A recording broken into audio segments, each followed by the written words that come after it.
Vamos falar sobre relacionamentos amorosos hoje? A gente precisa falar sobre relacionamentos amorosos.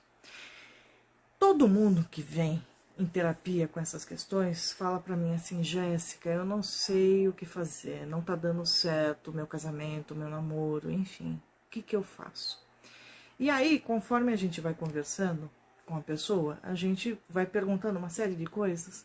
E normalmente, quando tem alguma discussão ou alguma coisa que a pessoa não gosta, aí eu falo assim: mas você falou isso pro fulano? E a resposta é sempre não.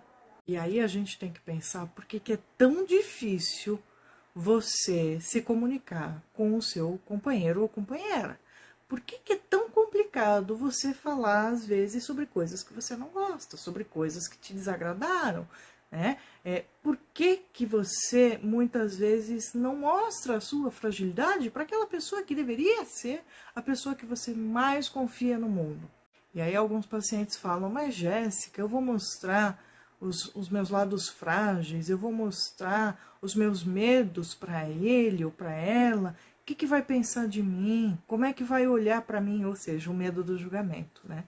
A gente tem que entender que quando a gente está com uma pessoa, construindo uma vida, uma relação, enfim, a confiança é a base. E sem essa base, a coisa não funciona. Então, sim, você vai mostrar a sua fragilidade, você vai mostrar os seus medos. Talvez aos poucos, não precisa ser tudo de uma vez.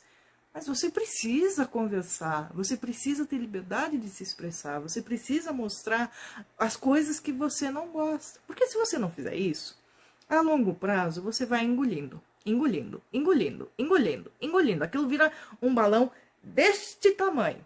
E aí, numa briguinha, você solta tudo. E aí o companheiro ou a companheira vai ficar assim: ué, mas por que você está trazendo isso à tona? Isso não foi resolvido e etc. Porque não foi resolvido, bem elaborado dentro de você. Né? Você fala: deixa pra lá, mas aquilo ficou amargurando. Né? E muitos relacionamentos acabam e as pessoas falam assim: ah, acabou do nada. Nunca é do nada, tá? Nunca é do nada.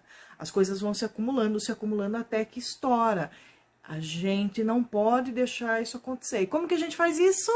Com o diálogo. O diálogo tem que ser a base da relação, tá? Vocês têm que conversar sobre tudo. E eu falo isso para os meus pacientes. Já conversou sobre filhos? Se vocês querem, se vocês não querem, às vezes uma das partes quer e a outra não, como que isso é resolvido? Quantos filhos vai ter? Se vai ter filho e não consegue, porque um dos dois ou os dois são inférteis, vai adotar? Sim, não? O que ambos pensam sobre isso? Dinheiro. Dinheiro é uma coisa que as pessoas brigam demais, porque isso não foi conversado. Então, de quem é o dinheiro? Os dois trabalham? Como que é administrado esse dinheiro? Quem paga o quê? Como que é dividido essa questão financeira? Não importa o que os outros fazem, o que importa é o que funciona para vocês.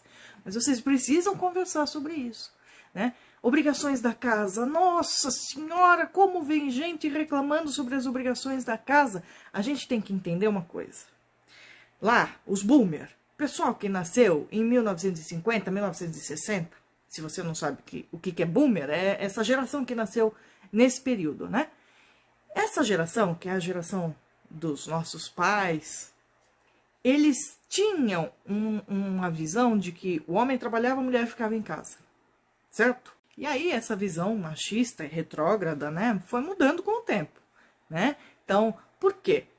Veja bem, não tem problema nenhum a mulher cuidar da casa enquanto o homem trabalha. Isso não é um problema se isso for um combinado de vocês. Mas isso não pode significar que por um ser detentor do dinheiro, o outro é menor do que ele, tem que se submeter ao que ele quer. Isso não existe, né? Então, os boomers tratavam assim as esposas. As esposas tinham que, enfim, cuidar da casa e ele administrava financeiramente e ele mandava e desmandava. Hoje em dia a coisa mudou um pouco. A mulher está trabalhando. Normalmente, o que me vem de relato é: ele não me ajuda em casa. Ele não tem que ajudar, ele tem que fazer. E isso tem que ser conversado. Quais as atividades serão separadas para fulano e ciclano fazerem.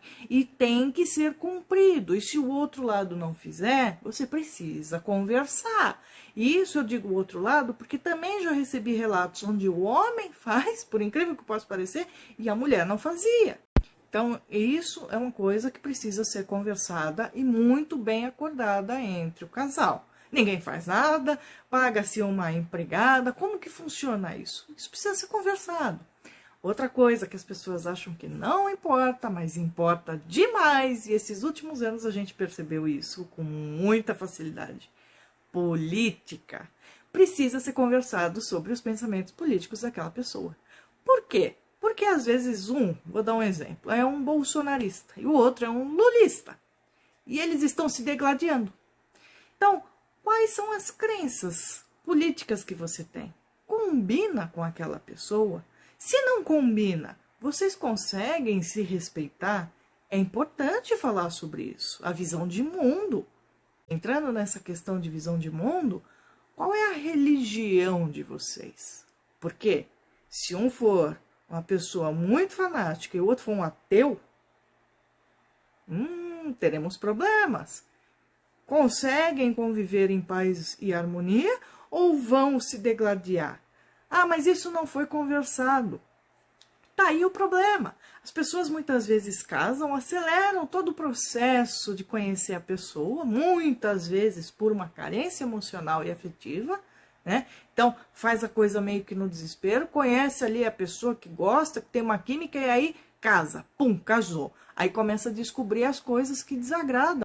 Então, é importante ter todas essas questões e mais questões que vocês acham importante conversar, né? Conversar, falar sobre essas questões. Uma pessoa que é super caseira e o outro quer viver viajando.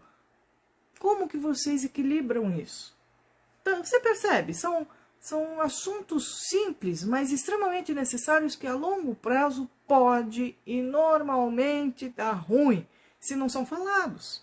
Então, quando eu falo sobre relacionamentos com os meus pacientes, eu sempre abordo. Você conversou, você explicou, porque muitas vezes a gente precisa falar o óbvio. O que é óbvio para você não necessariamente é óbvio para o outro. O outro não tem obrigação de saber exatamente como que você está se sentindo. Às vezes o outro nem sabe que você ficou se sentindo magoado com aquela situação. É importante, sim, chegar e conversar. E em relação a mostrar as fragilidades, se você não está conseguindo mostrar suas fragilidades para aquela pessoa, eu acho que vale você pensar o porquê que você não confia de mostrar essas fragilidades. Porque é uma questão de confiança. E confiança tem que ser construída dentro dessa relação. Então, analisem, pensem, vejam a forma como a coisa tá. Será que tá legal? O que pode melhorar aqui? Né? Conversem. Realmente vejam se aquela pessoa que você tá retribui os seus sentimentos. Isso também é importante, que tem gente que se doa e a pessoa tá ali sendo pisada na cabeça. Então, valorize também você mesmo. Pense sobre o que você quer, o que te faz feliz. E se você tá feliz dentro desse relacionamento, mas tem algumas coisas que te incomodam, conversem. É importante, é crucial para um relacionamento saudável. E isso também vale para as relações de amizade, tá bom? A gente precisa conversar com as pessoas ao nosso redor. Se não estamos contentes com alguma coisa, a gente precisa falar. Por hoje é isso, um beijinho e até a próxima!